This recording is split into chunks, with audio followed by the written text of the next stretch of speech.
Yuki Tsukumo almost feels like the forgotten sorcerer. She's one of the only special grade sorcerers in the story, yet it feels like we don't really talk about her that often. Now obviously we don't really know much about her. I think besides probably only Hakari, we know the least about her. But just from the little that we've seen from her in the story, I'm incredibly fascinated by her character. So honestly, I just wanted to make a video talking about her character, what we know about her so far, and how she can play a role in the story. But before we get into that, be sure you're subscribed to the channel. I know this channel is pretty new, I don't have a lot of videos out yet, but I'm gonna be putting out a lot more content, I promise. Also, if you're having a good time watching the video, drop a like for the YouTube algorithm. But back to Yuki and what we know about her. The first time we actually saw her was actually from a flashback from Aoi Todo. We saw Todo as like a middle school delinquent just beating people up, and then Yuki pulls up right next to him. She pulls up with her bike and a leather jacket and asks the classic question of, what type of girls are you into? Now at that point in his life, it really looked like Todo was bored out of his mind. He really didn't have anything to do, but he said from that point on, after he met Yuki, his life got a lot more exciting. Now clearly, just seeing the type of person that Todo is right now, it's very evident that Yuki had a massive effect on him. Not only does he kind of go around asking the exact same question she did, but the vibe that Yuki gave off in that flashback was very similar to Todo in some ways. See, Todo is one of my favorite characters within the story because of his personality. The guy is just absolutely pure chaos. He's just got that energy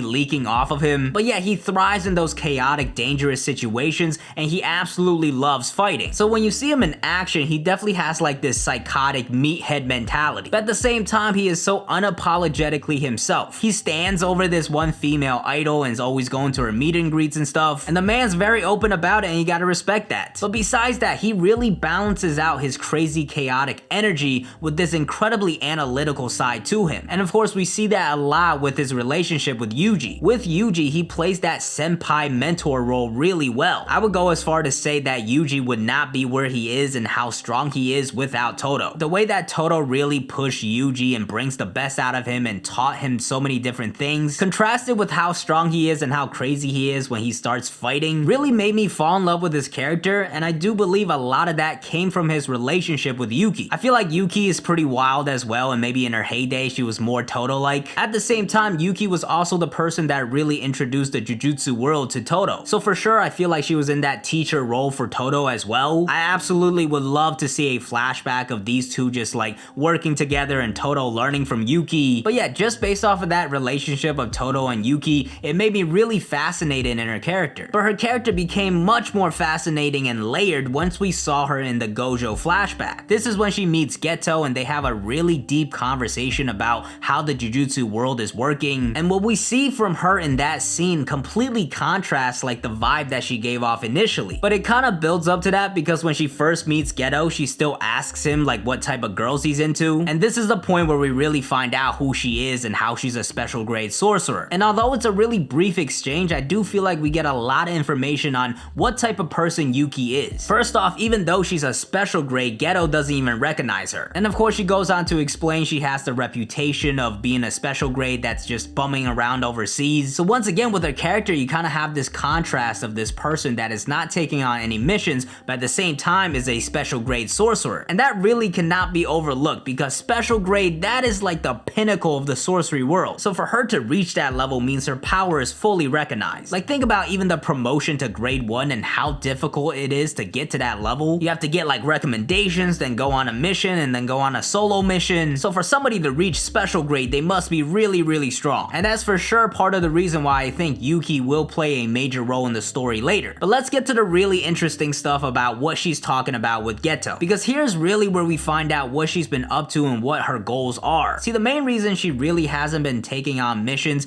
is the fact that she feels like what she's doing is not a real solution. Because as of right now, you have Jujutsu sorcerers destroy cursed spirits, but that cycle never really ends. As long as negative energy keeps leaking out, more cursed spirits are created. So you can keep killing them over and over again, but it never really ends. And that cycle really bothered Yuki, and she has this conversation with Geto, who was really feeling the effects of that cycle as well. And she really breaks down the dilemma for him and gives him the top options. Option 1 is completely suppressing cursed energy, however that really was never seen in anybody besides Toji Fushiguro. And then you had option 2 of teaching everybody to become a Jujutsu sorcerer, that way they can control their cursed energy so it doesn't leak out and create cursed spirits. And then this conversation conversation of course inspires Geto to go on this extreme option 3 of just killing everybody that's not a sorcerer. Now when Geto first mentioned this idea, Yuki wasn't like completely taken aback. Instead you can see she's very rational. She's like, okay, yeah, that is definitely an option and it might be the easiest. But at the end of the day, she has morals as well and she says herself, I'm not that crazy. So with this conversation, we really find out who Yuki is. Not only that she's a special grade sorcerer, but really what her goals are. To the outside world, it looks like she's not taking on any missions and she's just fooling around overseas. But after this conversation, you could clearly tell she has a bigger mission at hand and she's trying to figure out like a way to really end this cycle of cursed spirits. The fact that she did research on Toji is evidence in itself. So with this flashback, we're really scratching the surface level of what exactly she's up to and what she's after, and we get even more of that when she finally makes her appearance in the present story. Of course, at the climax of the Shibuya arc where everybody almost dies because of this icefall attack, Yuki just shows up and just completely obliterates the attack and saves everybody. Now, we still don't really know what her curse technique is and we really didn't see her make any attacks or counterattacks, but based on what we've seen so far, it's clearly that metallic snake, whatever she's got like around with her all the time,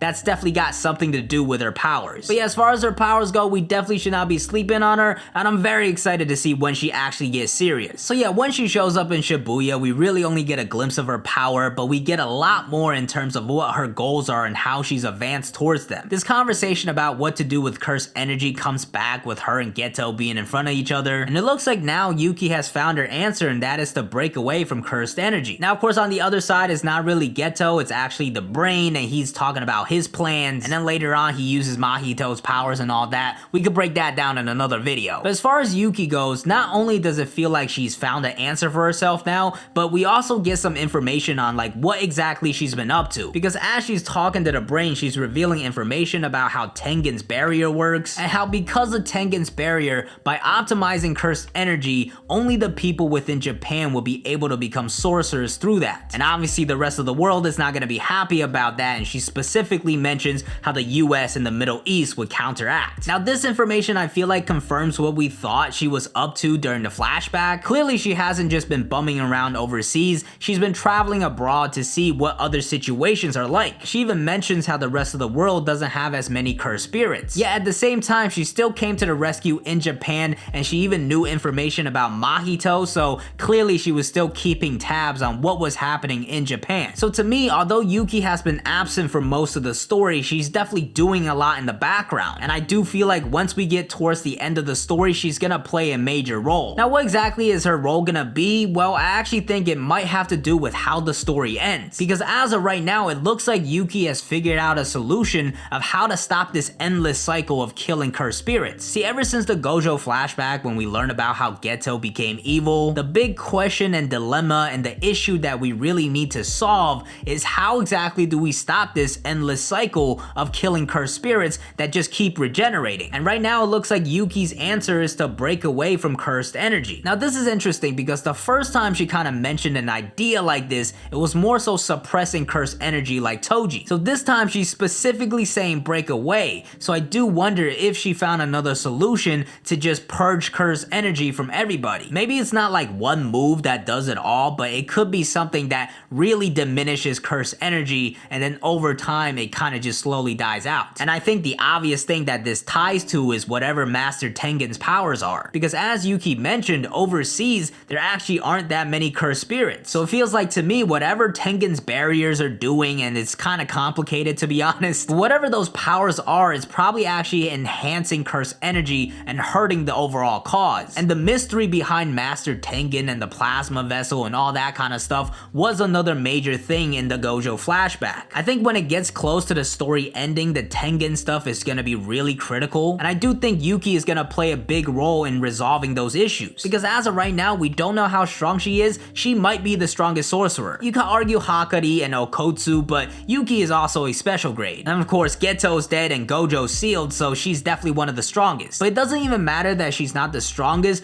The main thing is she's very strong and she has clear goals in mind. See, everything right now is very chaotic. You have Yuji going up against Okotsu, Gojo is out of the picture, Principal Yaba has been arrested, everybody else is either scattered or injured. There's not really a leader to really kind of bring everybody together, and I feel like the best person to lead this charge right now is Yuki. Now eventually I do think Gojo will be freed, and of course he's gonna take the lead, and I actually don't expect Yuki to play a major role for a while, because right now there's still some other stuff to sort out with Okotsu and Yuji and Fushiguro, but maybe within the next arc or so I could definitely see Yuki taking charge and pushing out this plan of hers. But yeah, overall I'm just very excited to see more of her in the story. I love her personality and character. Who knows, maybe if she's in that leader role she could kind of act as that teacher as well and help out Yuji and Fushiguro. But yeah, I'm definitely interested on what you guys think about Yuki, so let me know your thoughts in the comments below. But yeah, that's gonna be it for this video. If you had a good time, be sure to drop a like for the YouTube algorithm. I have a lot more fun content planned with reviews on anime and manga and other series. Also make sure to follow me on Twitch and Twitter at ImDZach, and I'll see you guys next time. Peace!